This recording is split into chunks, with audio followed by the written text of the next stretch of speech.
பார்க்க பார்க்க நாவனிலே எச்சி ஊறுது. ராஜாமணி செஞ்சது போல் செஞ்சு பாருங்க, உங்களுக்கு பாராட்டு நிச்சயம்தாங்க.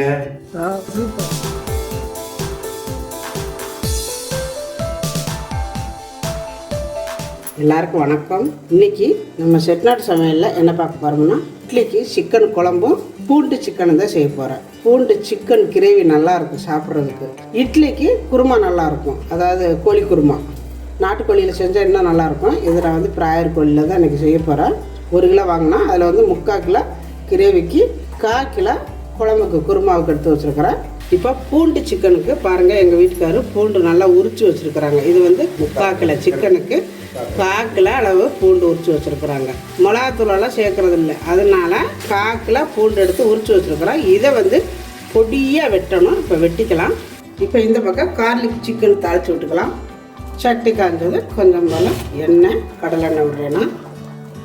எண்ணெய் காய்ஞ்சதும் நம்ம வெட்டி வச்சுருக்குற இந்த பூண்டு நல்லா பொடியாக நறுக்கி வச்சுருக்குறோம். இப்போ இதை சேர்த்துக்கலாம். பூண்டு நல்லா வதங்கணும், வதங்கட்டும். பூண்டு பாருங்கள் நல்லா வதங்கிட்டு இருக்குது. இஞ்சி பூண்டு பேஸ்ட்டு லைட்டாக போட்டாலே போதும். அதாவது இஞ்சி பூண்டு சேர்ந்தது கொஞ்சமாக நான் போட்டிருக்கிறேன். ஏன்னா ஏற்கனவே நம்ம வந்து நிறைய பூண்டு போட்டிருக்கிறோம், அதனால் கொஞ்சமாக போட்டுக்கணும். இப்போ இதுக்கு கொஞ்சம் போல் வெங்காயம், பெரிய வெங்காயம் பொடியாக கட் பண்ணது இருக்குது, அதையும் சேர்த்துக்கலாம். பூண்டு, வெங்காயம், இஞ்சி பூண்டு பேஸ்ட்டு எல்லாம் சேர்ந்து இன்னும் கொஞ்சம் நல்லா வதங்கணும். வதங்கட்டும். இப்போ நல்லா வதங்கிருச்சு பாருங்கள். பாருங்க, இந்த அடியிலலாம் இந்த மாதிரி உட்காரணும். அப்போ நல்லா வதங்கிருச்சுன்னு அர்த்தம். ஒரே ஒரு பெரிய தக்காளியாக கட் பண்ணி வச்சுருக்கிறேன். இப்போ அதையும் சேர்த்துக்கலாம். ஏன்னா சிக்கனுனால தக்காளி இல்லைன்னா நல்லா இருக்காது. நம்ம வந்து இதை வந்து வேறு மாதிரி செய்வாங்க, நான் வந்து இந்த மாதிரி செய்கிறேன். அதாவது சிக்கனை வந்து எண்ணெய்க்கில் போட்டு பொரிச்சிட்டு மறுபடியும் கார்லிக்கெல்லாம் போட்டு நல்லா வதக்கி விட்டு சிக்கனை போட்டு மறுபடியும் தக்காளி சாஸு, சோயா சாஸ்லாம் விடுவாங்க. நான் இந்த மாதிரி கிரேவி மாதிரி செய்கிறேன். இது வந்து நல்லாயிருக்கும் வித்தியாசமாக. ஓரளவு தக்காளி வதங்கினா போதும். இப்போ நம்ம வெட்டி வச்சுருக்கிற சிக்கனையும் சேர்த்துக்கலாம். கொஞ்சமாக மஞ்சள் சேர்த்துக்கோங்க. இப்போ 1 ஸ்பூனு சோம்புத்தூள் போட்டுக்கலாம். கிளறி வச்சுக்கோங்க.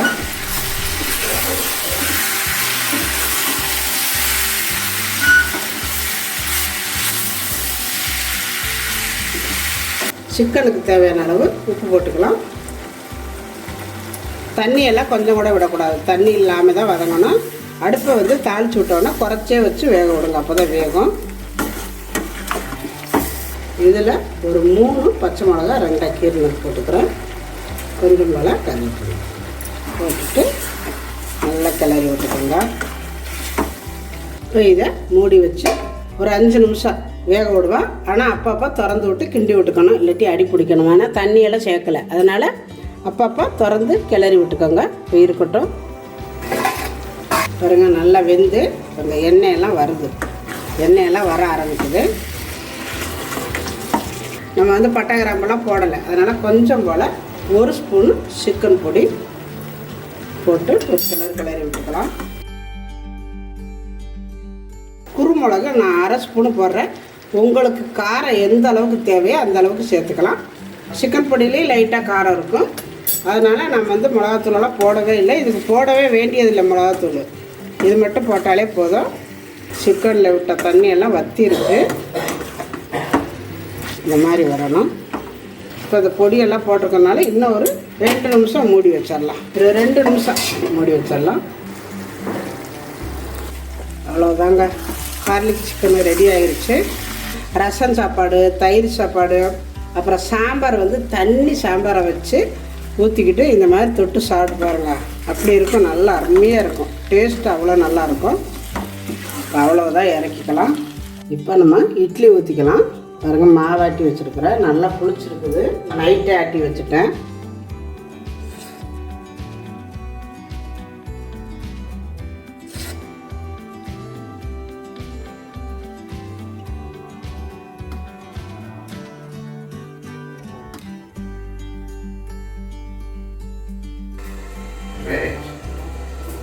மூடி வச்சிடலாம். இட்லி வெந்துருச்சு, எடுத்துக்கலாம். இப்போ சிக்கன் குருமாவுக்கு வடைச்சட்டி அடுப்பில் வச்சுருக்கிறேன். சட்டி காய்ஞ்சிருச்சு, எண்ணெய் விட்டுக்கலாம். இப்போ கடலெண்ணெய் தான் விட்டுருக்குறேன்.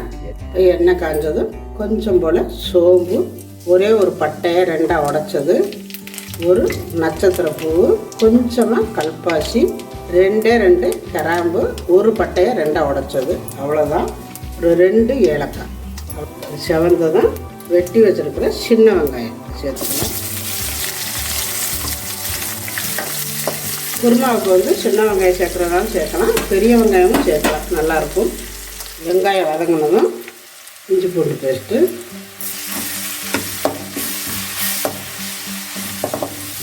இஞ்சி பூண்டு நல்லா வதங்கினதும் ஒரு 3 தக்காளி கட் பண்ணி வச்சுருக்கிறேன், இதை சேர்த்துக்கலாம். இந்த தக்காளி வதங்கிறதுக்கு கொஞ்சமாக உப்பு. தக்காளி நல்லா வதங்கட்டும். இட்லி எடுத்துக்கலாம்.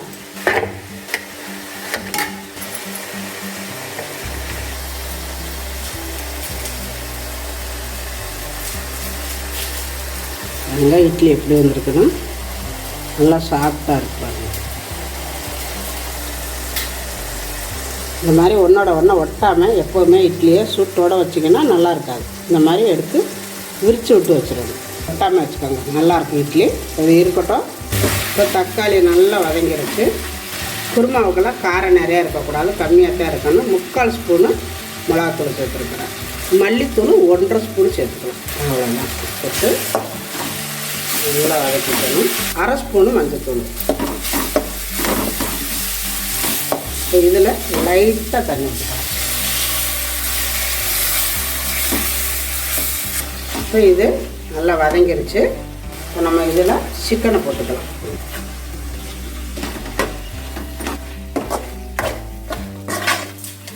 நம்ம ஏற்கனவே கொஞ்சம் உப்பு போட்டிருக்கிறோம், இப்போ கொஞ்சமாக உப்பு. இந்த சிக்கனை கொஞ்சம் அந்த தண்ணியெல்லாம் விடுறது வதங்கணும். நம்ம தண்ணியை சேர்த்துட்டோம்னா எல்லா தண்ணியும் சேர்த்து உள்ளே இருக்கும் சிக்கனுக்குள்ளே, வெளியில் வராது. அப்போ அந்த குழம்பு டேஸ்ட்டாக இருக்காது. அதனால தான் சிக்கனை போட்டு கொஞ்சம் நேரம் நல்லா வதக்குறது. வதக்குனீங்கன்னா தான் அந்த நீர் வெளியில் வரும். நீர் வெளியில் வந்தால் குழம்புல சாரும்.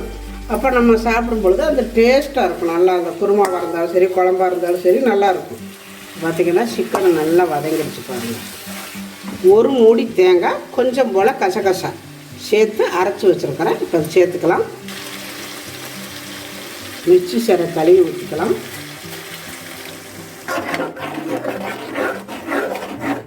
உங்களுக்கு எந்த அளவு கெட்டி தேவையோ அந்த அளவு தண்ணி சேர்த்துக்கோங்க. குருமாவெல்லாம் கொஞ்சம் கெட்டியாகவே இருக்கணும், அப்போ தான் நல்லாயிருக்கும். நான் இந்த அளவு வச்சுருக்கிறேன் பாருங்கள். கொதிச்சா கரெக்டாக இருக்கும். இப்போ இது இருக்கட்டும், கொதிக்கட்டும். சிக்கன் குருமாவும் நல்லா கொதித்து ரெடி ஆயிடுச்சு பாருங்கள். நல்லா கொதிச்சிருச்சு, போதும்.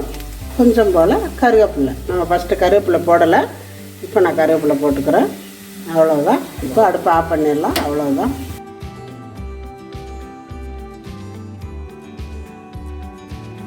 எங்கள் வீட்டுக்கார் சாப்பிட போகிறாங்க.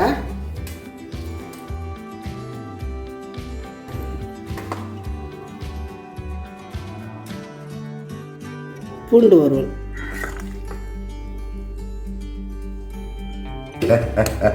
அதாவது காலையில் டிப்பன் பாரு, கறி குருமா வறுவல் பாரு, பஞ்சு போல இட்டலி பாரு, பார்க்கையிலே நாவில் எச்சி ஊறுது பாரு.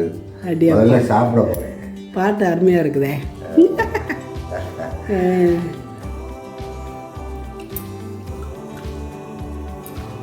இந்த குருமாவெல்லாம் நிறைய தவணையோட செஞ்சுருப்பாப்பா.